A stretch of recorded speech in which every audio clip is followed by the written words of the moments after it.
mumeze neza. Akaganya tugiye kurebera hamwe ese nukubera iki aba bashinwa aho muzababona henshi usanga bari kurya ibintu bitandukanye. Bashobora kurya imbwa, ukaba ushobora kubura nk'imbwa uturanye n'abashinwa ugahita utekereza ko bashobora kuba bayibaze, cyangwa se ukaba ushobora kubabona mu mavideo bari kurya ibintu byo mu mazi, ibikeri, ibintu byinshi cyane ubona bisa nkaho biteye ubwoba. Ese bimeze bite ubundi ibi bintu byatangiye ryari? No kuvuga ngo mu mateka y'abantu ku isi buri gihugu gifitiye ibyo kirya n'ibyo kitarya, bikavamo umuco, imigenzo n'ukuntu abantu babona isi. Ariko mu Bushinwa ho amateka y'ibiribwa afite ishusho idasanzwe kandi ifite inkomoko y'ubuzima bw'abantu n'imibereho yabo mu bihe bikomeye.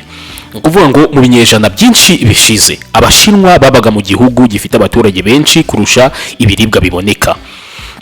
N'ubu ngubu Abashinwa baracyari benshi cyane, nyuma y'igihugu cy'Ubuhinde baza ku mwanya wa kabiri mu bantu benshi ku isi. Umuryango umwe wasangaga ugomba guhinga ahantu hato cyane, ubw'inzara yashyiraga igitsure igihugu. Inzara yabaga itameze neza mu Bushinwa, nyine inzara ibirimo ibica bigacika. Abantu bashakaga ikintu cyose cyabafasha kurinda urupfu. Nta kintu cyaseswaga cyangwa se ngo babe bakwangiza ikintu na kimwe.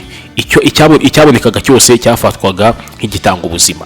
Ni muri urwo rugendo rwo kurwana n'inzara, intambara n'imibereho y'ubukene ko hari bimwe mu bice by'igihugu byatangiye kwinjiza mu biribwa byabo imbwa, ibikururuka nk'imitwe y'inzoka cyangwa se n'ibikeri, ibisimba byo mu mazi, amafi yo mu bishanga n'ibindi byinshi bitamenyerewe ahandi. Suko babikoraga bashaka kwerekana ko badasanzwe, ahubwo bari barimo kurwana ku buzima bwabo. Kera cyane imbwa zari inyamaswa zororoka vuba, zimoneka henshi kandi zororoka ku bworozi buke.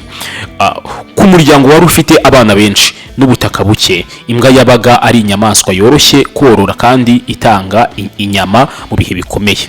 Nyuma mu bice bimwe by'Ubushinwa nkaho twakwita guangisi, abantu benshi murahazi, byahindutse umuco wo kurya imbwa mu bihe by'imbeho kuko bemeraga ko inyama zayo zituma umubiri ushyuha. Nyine iyo waziriye uba washyuha cyane, nyine ukumva nyine udafite imbeho, bitewe n'imyizerere ya traditionnel cyangwa se y'imigenzo yabo gakondo y'Abashinwa nyine mu miti yabo. Noneho abandi bo bakabibona nkaho ari ibintu bidakwiriye, ugasanga ahandi bo nyine barimo kwirira ihene, ingurube, imbeba zo mu mirima n'ibindi bitamenyerewe na buri wese. Nabo babikoraga nk'umuco w'abantu batuye aho ngaho. Noneho mu Bushinwa bwa kera habagaho imyizerere y'uko ibice bimwe by'inyamaswa bifite imbaraga zidasanzwe, ngo ibikururuka bitanga imbaraga mu buriri, ibisimba byo mu mazi byongera ubudahangarwa, ngo amafi adasanzwe atuma umuntu agira ubwonko bukora neza, n'ibindi bitekerezo byinshi cyane wasangaga bafite bikabasunikira kuba barya ibintu bisa nkaho bidasanzwe. Ibyo byose byatumaga abantu bagerageza kurya ibintu bitamenyerewe, ariko mu buryo bw'imigenzo n'ubuvuzi, si mu buryo bwo gushaka ibidasanzwe gusa. Ubu mu Bushinwa bwa none imijyi minini nka Beijing, Shanghai, Guangzhou n'ahandi henshi, abantu benshi ntibarya imbwa, ntibarya ibisimba bidasanzwe, kandi n'amategeko menshi arimo kubibuza. Aho bashobora gusanga wabaza imbwa cyangwa se wariye ipusi, wariye ibintu nyine bitamenyerewe kuribwa, bakaba bashobora kugukatira nk'amezi 5 uri muri gereza ariya mu Bushinwa. Noneho iki gihe usanga kurya ibintu bidasanzwe ari umuco w'uturere tumwe, ariko si ibintu bikunzwe n'abantu bose.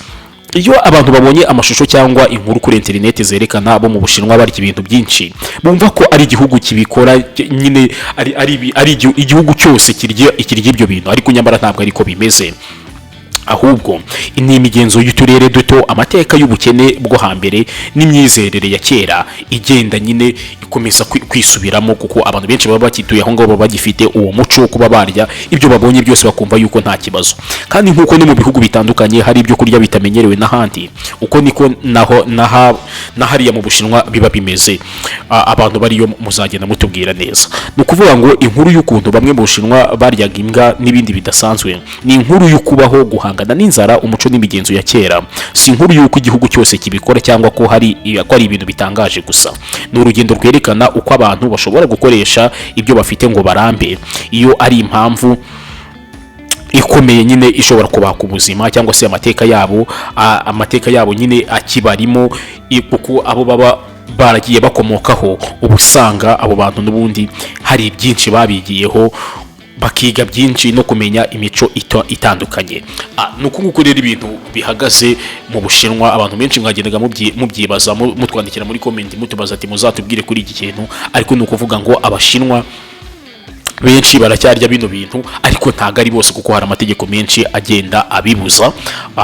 Ugasanga umuntu ashobora kuba yabaga imbwa, itegeko mu Bushinwa rikamuhana. Ubwo rero ariko hari n'abandi none baba bavuga ati ibi bisimba reka tubirye kuko bituma tuba twabasha kuba twaramba twamara igihe kinini ku isi. Ariko n'ibintu byatewe n'inzara Abashinwa bagiye bahura nayo, cyane ko ari benshi batabaga bafite n'ubushobozi bwo kubona ibiribwa bihagije. Wibuke gukora subscribe kugira ngo tujye dukomeza tubana umunsi ku wundi kuri no YouTube channel yanyu. Ciao.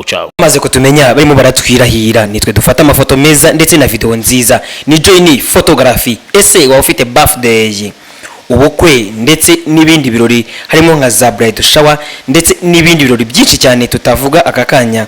Niba udukeneye hamagara nimero 079556 117.